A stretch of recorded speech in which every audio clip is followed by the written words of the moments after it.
Midnight in Paris is a stunning illustration of how idealizing a different time period is a symptom of mental illness. In this movie, Gil is a successful Hollywood screenwriter who longs to move to Paris and finish his novel, just like his literary idols from the 1920s. While visiting Paris with his unsympathetic fiancée, Gil starts to have the extraordinary experience of traveling back in time to the 20s, meeting Ernest Hemingway, T.S. Eliot, and others, and receives feedback on his novel from Gertrude Stein.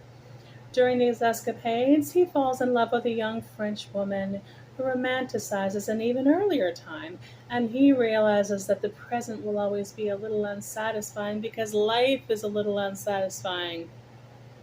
To understand how this story could really happen, we either go the supernatural route or via mental health diagnosis. Those are your only two options. Remember that.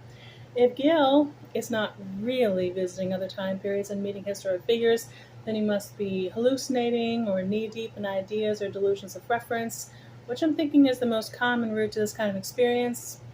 People do have these experiences, and some may relate to Gil's adventures just as others may relate to the ordeal of the main character in The 7 Year Itch. When Gil buys the antique diary in French and finds Adriana's story featuring himself, the fact that the antique diary mentions Gil Pender by full name tends to support the idea that either these events are really happening or that Gil is fully hallucinating. It would have been so easy to leave his last name off or for the diary writer to refer to someone by the initial G instead of a full name, or just Gil.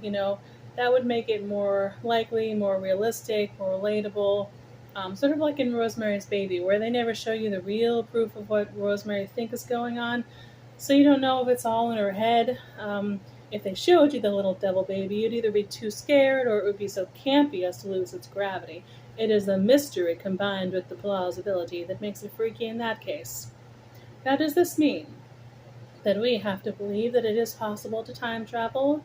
That if you walk the streets of your personal earthly paradise, whether Paris or Sheboygan, I don't know your life, a car will pick you up at midnight and take you to the most romantic era you know about? Would that be scarier than to believe your brain could make you think those things were happening when they weren't? Would you rather time travel and not be believed, or hallucinate and spend your life wondering why?